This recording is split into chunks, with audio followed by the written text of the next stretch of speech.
Good morning po sa lahat ng narito and happy Father's Day to all the fathers na nandito sa ating sambahayan ni Cristo at sa mga nanonood po sa atin sa YouTube. Happy Father's Day, and we are blessed to have you in our family, your education, your work. God bless you in everything that you do. Maraming pong salamat sa inyo. And let us pray before we start. Hallelujah, Lord God. Father in heaven, purihin po kayo, Panginoon. Nakidaing, sambahin nyo, God. Maraming po muling salamat sa inyong kabutihan at katapatan. Happy Father's Day to you too, O God. Dahil kayong aming Ama sa langit. Nagalit na kabantay, Panginoon sa amin. Praise your name, O God, above all names. Maraming salamat, Ama. Gamitin niyo lang po ang inyong lingkod. Gawin niyo pong mouthpiece sa inyong mensahe, O God. I surrender all the wisdom and understanding, O Lord. Hallelujah. Tulungan niyo po kami makuha ang inyong revelation and inspiration. Tumino sa aming mga puso at isipan. Transform us, O God, for your glory, for your purpose, O Lord. In Jesus' mighty name. Amen. Hallelujah. Salamat po sa Panginoon. And thank you, Lord, for sustaining me. Medyo, hindi ko na po babanggitin, baka mayak lang ako. So maraming salamat sa Panginoon. Basta nagpapasalamat po ako sa Panginoon dahil nakatayo ako dito. In spite of nangyari, I take the charge for the prayers. Napakahalaga po talaga ng prayer ng mga mahal sa buhay. Iba, lagi po tayo may prayer sa ating mga mahal sa buhay. Our loved ones na hindi pa rin po nakakilala sa Panginoon. And I believe my ate is with God now. At maraming salamat sa inyo, sa mga prayers ninyo, sa mga prayers para sa ating mga mahal sa buhay. And my topic for today is about discerning divine appointments. Ayan. Pangatlo na po, akong tatayo ngayong buwan. And this is my topic. Ang tema po natin is how to discern God's divine appointment. At matatagpuan po yan sa Book of Acts. So napaka-pamilyar na kwento na po ito sa inyo. So sino pong nakakalam sa Book of Acts? Walang iba kundi si Cornelius. Walang kupas na istorya ni Cornelius at ni Peter. Ayan. Salamat natin, Jen. So before that, let me define or dalhin po sa inyo kung ano po ba yung divine appointment. Okay, Ate Jen? Divine appointment refers to pivotal moments of encounter or encounters orchestrated by God's sovereign will. Ayan. Or mahalagang takpo orchestrated by God's sovereign will. And discerning these appointments using spiritual sensitivity and prayer to recognize, yield to, and act on those God-given opportunities when they arise. So sabi dyan, discerning these appointments using spiritual sensitivity. So meron po ba tayo ng mga ganun? Gusto niyo po ba na magkaroon tayo ng spiritual discernment? Sino pong gusto? Lahat tayo gusto po natin yan. Prayer to recognize, yield to, and act on these God-given opportunities when they arise.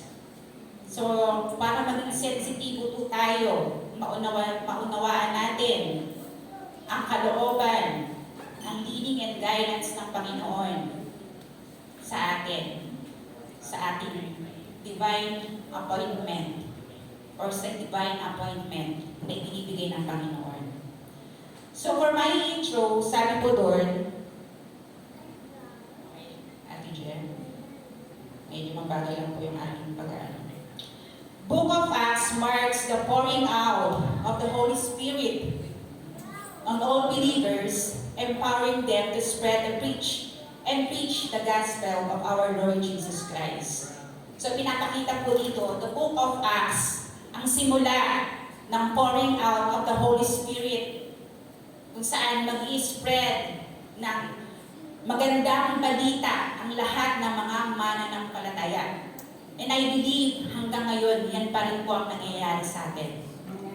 And as we go deeper in our relationship with God, it is important to have discern God's divine appointment or discerning divine appointment and be aligned with His purpose.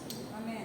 Diba? Mahalaga po na meron tayo nito para maintindihan natin, malaman natin, maunawaan natin kung ano ba ang kalooban, ang misyon at layunin ng Panginoon para po sa atin.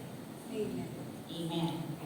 Again, the question is, how to discern God's divine appointment? So, paano nga po ba? So, let us first read the Acts chapter 10, 1 to 33. Medyo mahaba po to, pero may lang naman po ang aking mensahe. Kaya hinabaan ko na po siya at ilagay natin po ni Ate Chen. Tama po ba sa ating slides? Sa Syria, Acts 10 po to ha, ay may isang lalaking nangangalang Cornelio, isa siyang kapitan ng batalyong Italiano ng hukbong Romano. Siya isang sumasamba at may takot sa Diyos, gayon din ang kanyang buong pamilya. Siya ay matulungin sa mga dukha at laging nananalangin. Minsan, ng bandang 3:00 ng hapon, nagkaroon siya ng isang pangitain. Kitang-kita niyang pumasok ang isang anghel ng Diyos at siya'y tinawag, Cornelio.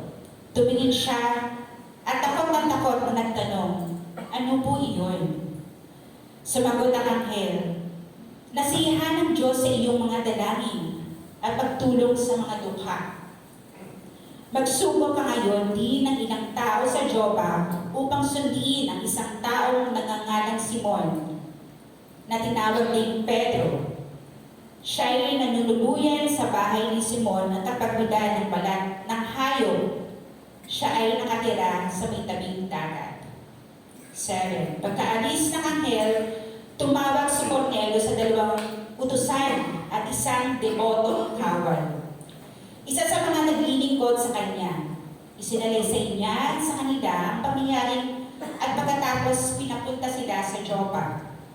Kinabukasan, samantalang naglalakbay at malapit na sa Joppa ang mga inutusan ni Cornelio, si Pedro na may umakyat sa bubungan upang manalangin. Bandang tanghali na noon. Siya'y nagutom at nang siya'y kumain, gustong kumain. Ngunit habang naghihintay siyang maihanda ang pagkain, nagkaroon siya ng isang pangitain. Nabuksan ang langit at nakita niya ibinababa sa lupa ang isang parang malaking kumot na nakakabit sa 4 na sulok. Naroon sa kumot ang lahat ng uri ng hayop, mga lumalakad, gumagapang at lumilipad. Narinig ng isang tinig, Pedro, tumindig ka at magkatay ka at kumain. Ngunit sumagot si Pedro, hindi ko po magagawa iyan, Panginoon. Kailanman ay hindi ako kumain ng anumang marumi o hindi karapat-dapat kainin. Muli niyang narinig ang tinig, huwag mong ituring na marumi ang nilinis na ng Diyos. 3 ulit na nangyari ito at pagkatapos ay agad na inakyat sa langit ang kumot na iyon.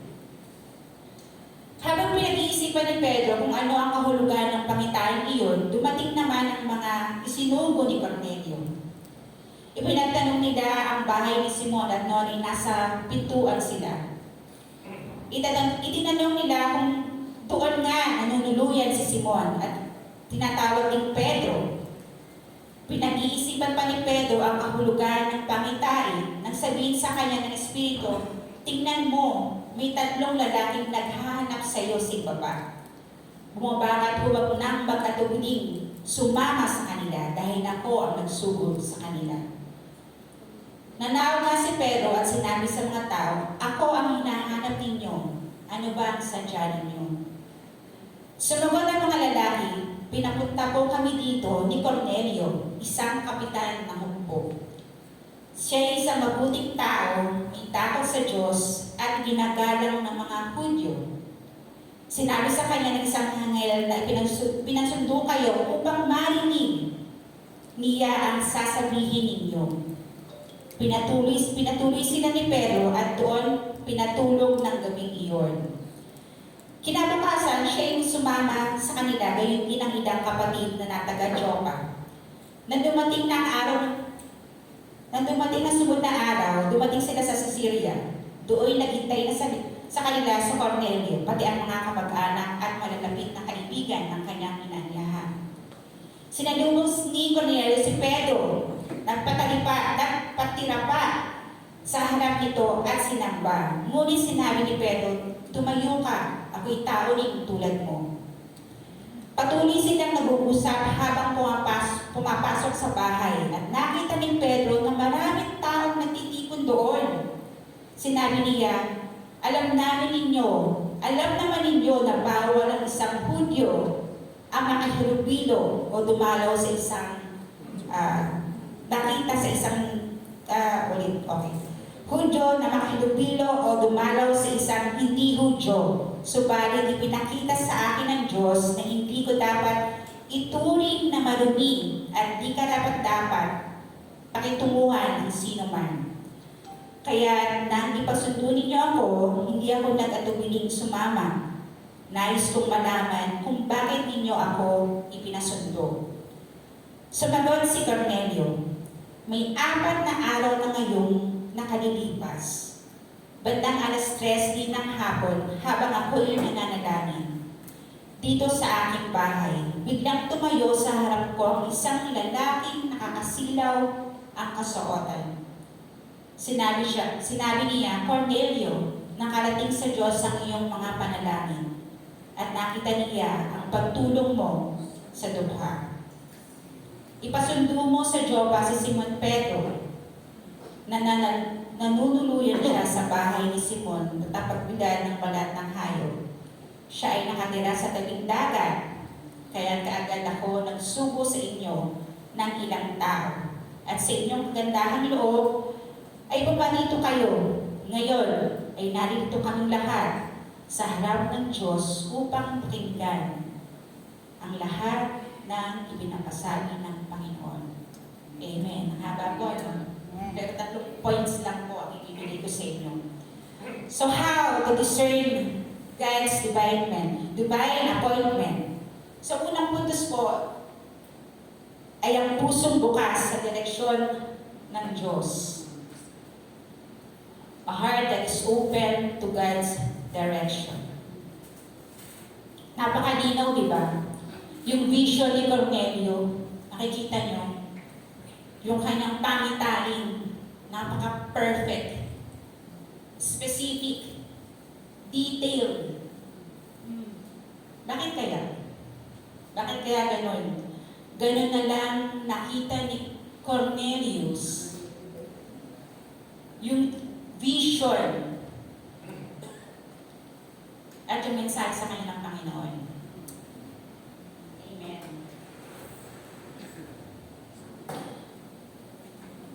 Muli natin kagalanin si Cornelio. Sa unang chapter ng Acts 10, sinasabi doon na si Cornelio ay isang Romano, commander-in-chief, o isang captain na namumuno sa 100 sundalo. Pero hindi nag-focus doon ang ating tagapagsalita o ang ating Biblia o ating Panginoon. Kundi nag-focus ang Panginoon sa kung sino sa harapan ng Panginoon si Cornelio. Anong sabi doon? Sa first part, siya isang sumasamba at may takot sa Diyos. Devoted and God-fearing. Happy Father's Day po sa mga fathers again, dahil ito na ang mensahe ng Panginoon sa inyo. Hallelujah, Lord God. Deboto at may banal na pagkatakot sa Diyos. Ang pagiging deboto po ay ipinamumuhay niya, committed. Ipinamumuhay niya ang kanyang pananampalataya. Nakikita siya na may paggalang at reverence sa Panginoon. Buong buhay niya, sa pamilya niya, sa mga kasama niya sa bahay, sa trabaho nila, at nakalagay din doon, prayerful. Amen. Sabi doon sa Psalms 145:18, the Lord is near to all who call Him. To all who call Him in truth. Amen. And that is Cornelio. A very prayerful man. Humble. So sa pagiging kapitan niya, hindi siya arrogante. Hindi siya mayabang. Kasi kung iisipin natin, kapitan ng batalyong Romano, sikat, di ba? Famous, kilalang-kilala ka, at may authority. So andun yung takot sa kanya. Hindi banal na pagkatakot pero takot sa kanya ng mga tao bilang isang Romano at kapitan pa. Who lead 100 soldiers. But he was so humble enough to be known na sa mga tao sa paligid niya na mga Diyos. Generous to the poor. Sabi doon ng Panginoon o ng mensahero ng Panginoon, ng anghel, kinadugdan ng Panginoon ang iyong panalangin at pagbibigay sa mga mahihirap, dukha. Sabi dito sa Proverbs 19:17, whoever is generous to the poor lends to the Lord, and He will repay it to His deeds. Amen. At ang panghuli, obedient. Sumusunod po siya sa Panginoon. And andun yung kanyang God-fearing, humbleness, obedience, ang pinakamahalaga. Di ba po? Tumugon agad siya sa sinabi o mensahe ng anghel sa kanya, ng Panginoon sa kanya.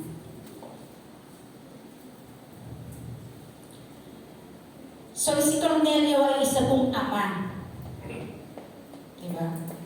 Ama ng isang pamilya kung saan iginagalang po siya at sinusunod ng kanyang pamilya, hindi lang ng kanyang pamilya, kundi ng kanyang sambahayan.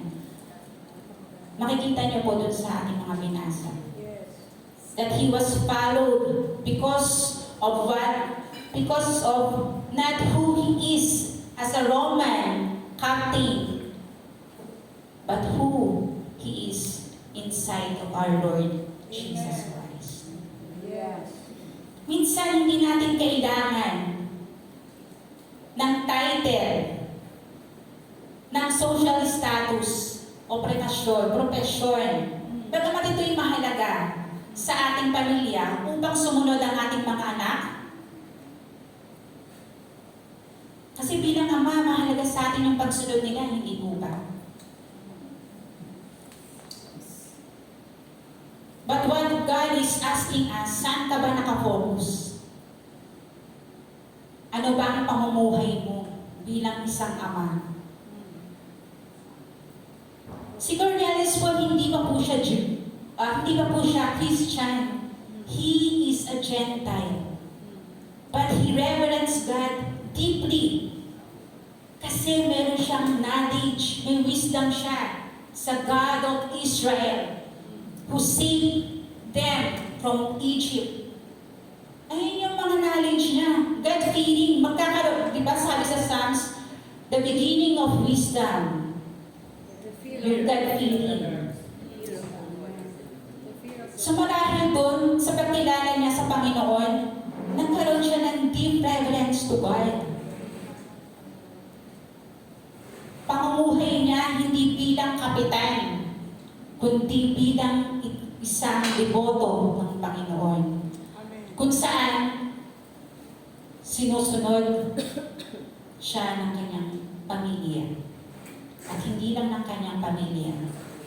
Ang kanyang mga kaibigan, ang kanyang kamag-anak, mga kasambahay, ginagalang siya ng mga Hudyo. Di ba po? Hudyo at Romano, Hentil. But the respect was there.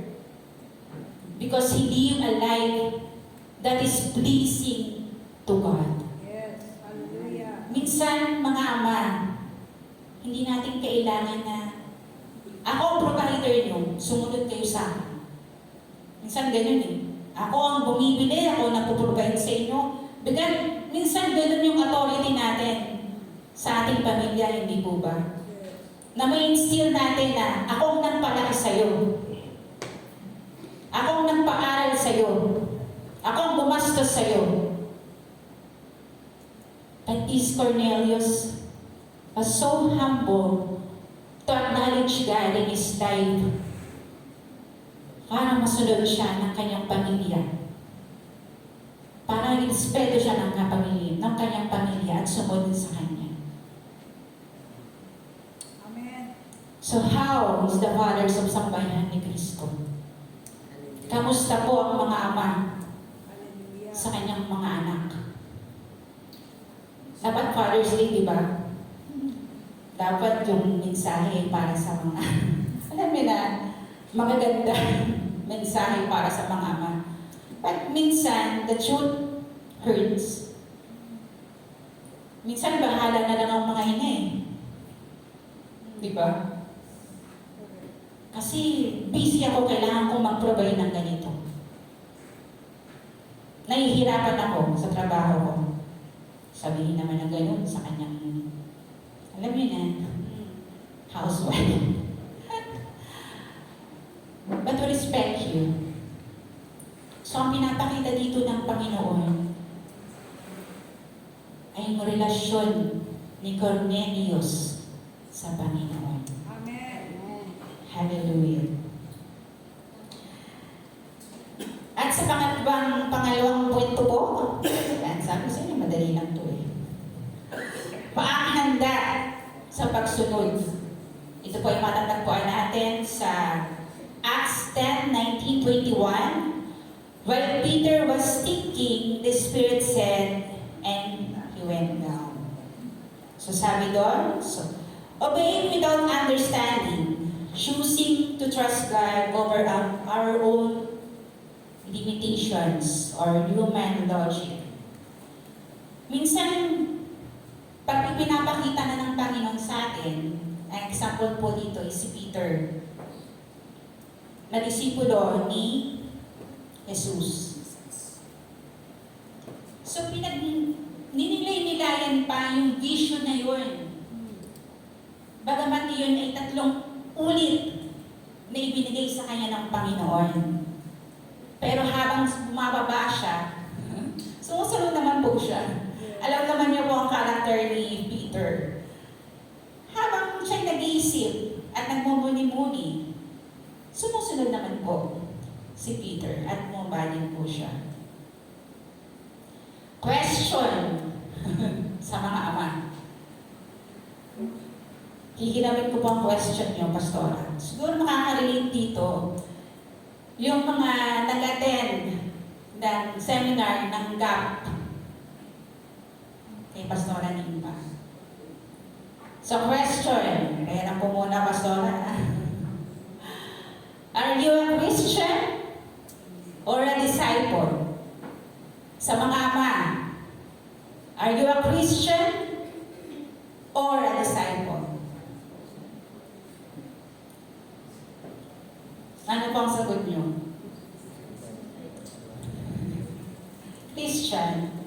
Yes, Christian po tayo kapag umpisa natin tinanggap ang Panginoon sa buhay natin.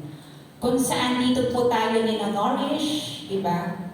Unting-unting pinapakain ng katotohanan, ng Biblia, ng Gospel ng Panginoon, tinuturuan, ini-equip.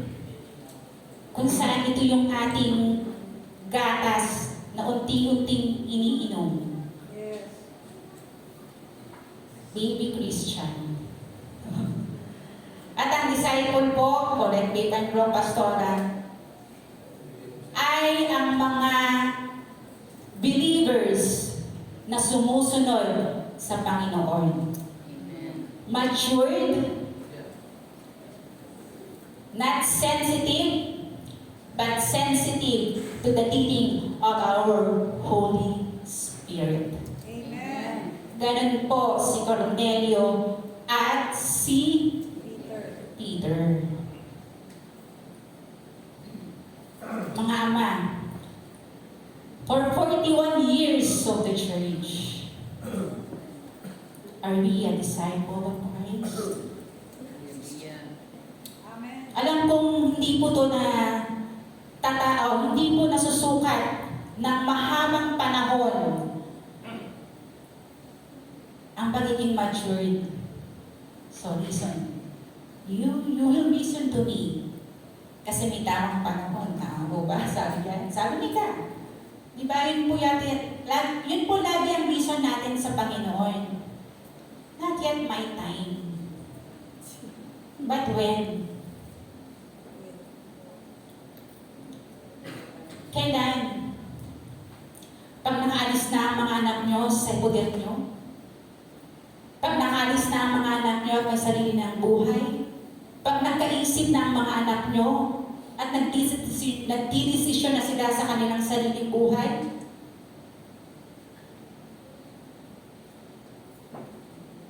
We can disciple them as a father. Anong prayer natin? Anong vision ng church? To bring Christ to the family, nations, and beyond. You want God's divine appointment? Maybe this is God's divine appointment for us, for you fathers. Pero hindi natin nakikita kasi sobrang busy natin. Ito yung time, ito yung tinakda ng Panginoon na hubugin ang mga anak natin sa karunungan at katwiran ng Panginoon. Nang hindi sila malayo, hindi sila mapahamak. Maybe this is the divine appointment that God orchestrated plan for us, for you, fathers, especially. And you are too busy of your own agenda.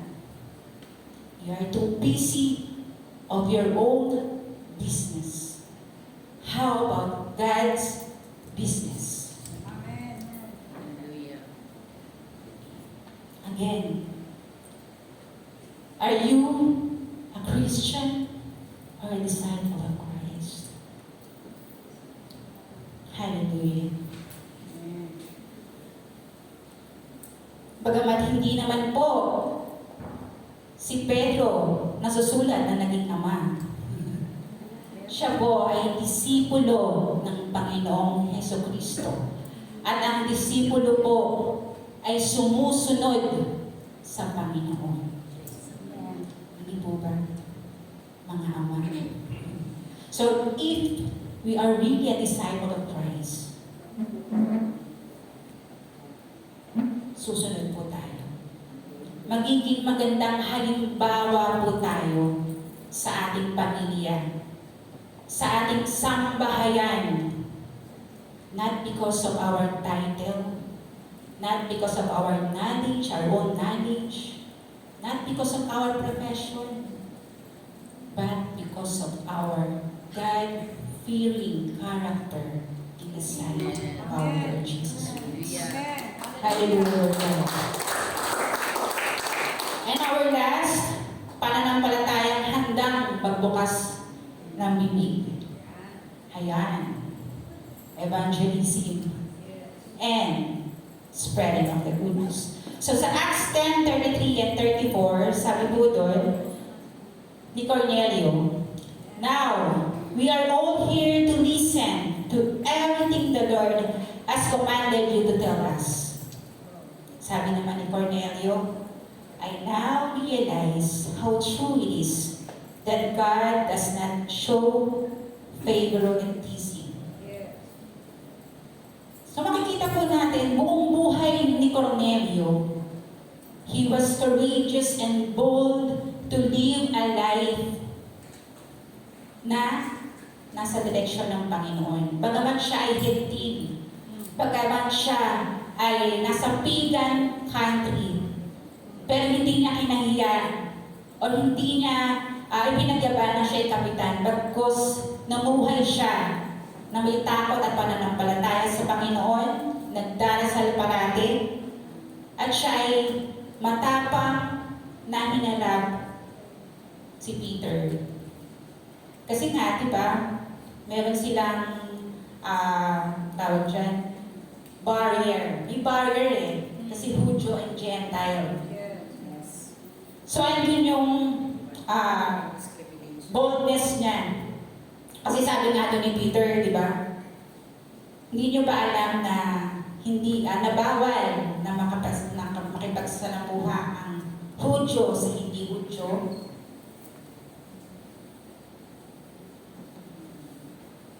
Pero he was firm of the vision of God. He trusted God so much that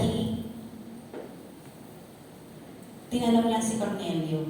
He questioned Cornelio. Or he tell Cornelius, "Now that we are here to listen to everything the Lord has commanded you to tell us." So, napakagaling ng Panginoon. Kasi hindi lang siya mismo ang nandun. Dala niya ang kanyang sambahayan, ang kanyang mga kaibigan, ang kanyang mga kakilala, ang kanyang mga, siguro yung mga alipin niya doon, di ba? Yung mga relatives niya. Ganun ka makapangyarihan yung buhay ni Cornelius sa kanila. Pero ano ba pinakikita doon? Na bagamat hindi si Cornelio, Christian that time, kinaluguran po siya ng Panginoon eh. Di ba po? Kinaluguran ang kanyang gawa at ang kanyang pananampalataya. Kaya inabot po siya ng Panginoon. Amen. Kaya hindi po aksidente na narito yung mga bago.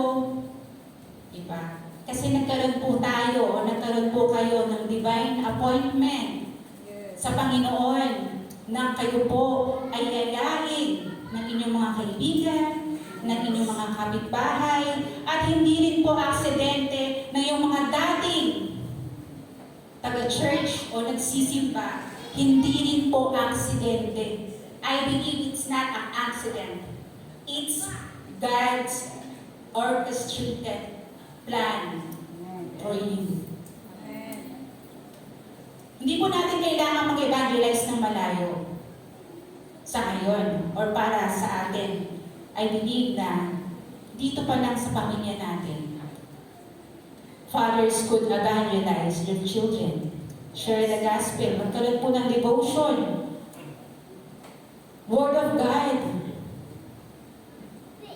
para maging bold enough din po tayo na humayo, kagaya ni Peter. Kasi disipulo na siya. Paano hahayo ang sambahayan kung ang Ama ay hindi namumuna sa kanyang misyon? Paano po? But Cornelius, the boldness, his faithfulness to God brings all his household. Amen. Amen. That's right. At si Peter, matapang din po si Peter. Kasi sinunod niya ang Panginoon. Bagaman andun yung haka-haka niya or thinking pa niya na, pero sinabi niya na, matapat niyang sinabi, "Now I realize." Yes. Ngayon, naunawaan ko na. Kasi hindi niya naunawaan eh. Yes. Diba? He was bold enough to say to Cornelius, "Now I realize how true it is that God does not show favoritism." Amen. Hindi po nagtatangi ang Panginoon. Lahat po tayo ay mahal ng Panginoon. John 3:16, "For God so loved the world." At hindi lang po yan nagtatapos sa atin.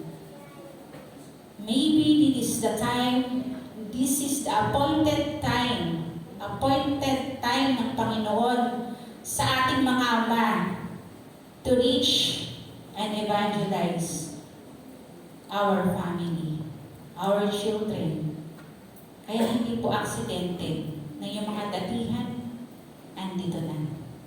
Kasi may mission po kayo. May mission po tayo. At ang unang mission po natin ay ang ating pamilya. Hallelujah. Hallelujah. Amen. Tahimik po kayo, di ba? So, yan po. Sa ating pong conclusion. Ayan, conclusion na. Thank you, Ate Jen.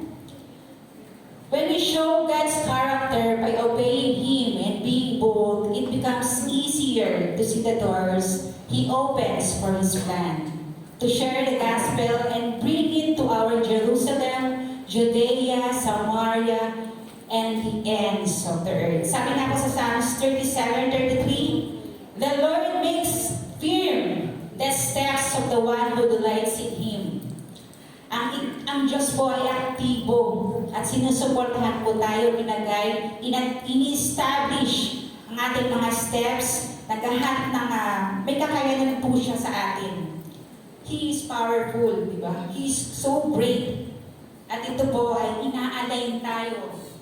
Yung desires natin, ina-align ng Panginoon sa kanyang kalooban. Yeah po. So, kaya mahalaga po tayo na magkaroon ng sensitivity sa ating Holy Spirit. So, to God be all the glory po. Let's all stand. So, may I invite again the worship team to sing the Lord be magnified. O be magnified. So, be magnified doesn't mean na maliit po ang Diyos. It means that mag-focus po tayo sa greatness ng Panginoon sa buhay natin. Wala pong malaki para sa Kanya. God is so great that He can do anything sa buhay po natin at sa ating mga ama. So let us sing.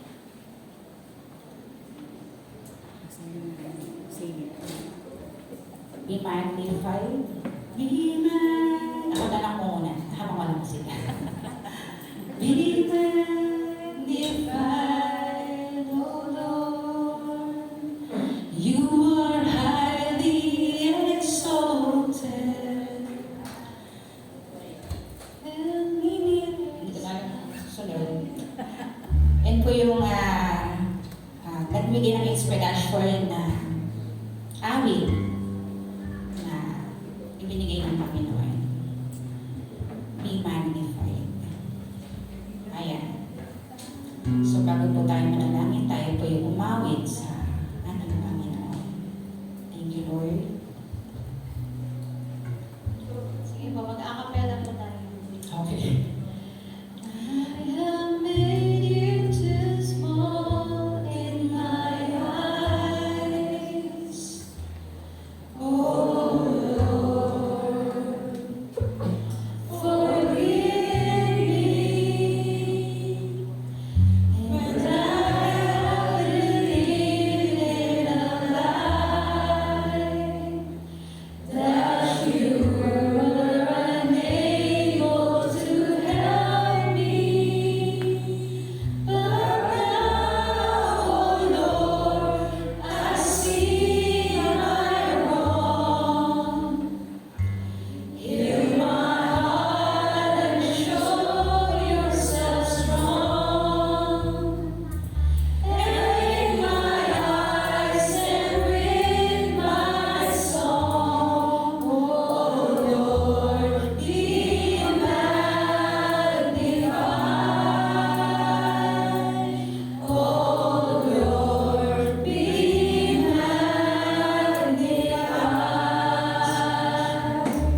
be magnified in our lives, O God. Your greatness, your mercy, your love, your forgiveness, O God. Kayo ang aming Diyos na provider ng lahat. Kayo ang aming Diyos na napakalaki. Kayo ang aming Diyos, Panginoon, na aming sinasamba sa katotohanan at Espiritu, Panginoon. Bless each and every one, especially the fathers, O God, to lead the family, the children, O God, with all humility and God-fearing obedience, O Lord. In Jesus' name, maraming pong salamat sa mga ama, sa mga dakilang ama na nagmamahal sa kanilang pamilya.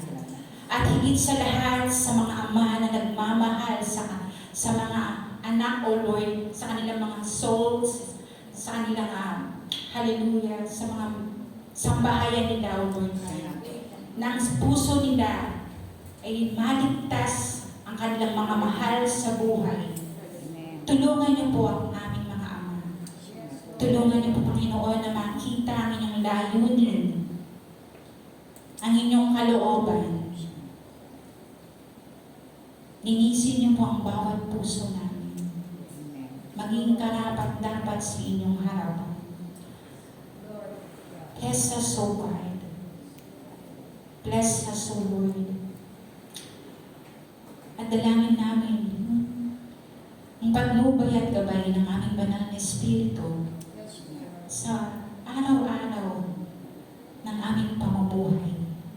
Makagaya ng Cornelio, maging kalugod-lugod sa inyong harapan. Maraming salamat, Ama. Napakabuti niyo po sa amin. Bless each and every one of us and keep us. In Jesus' mighty name, Amen.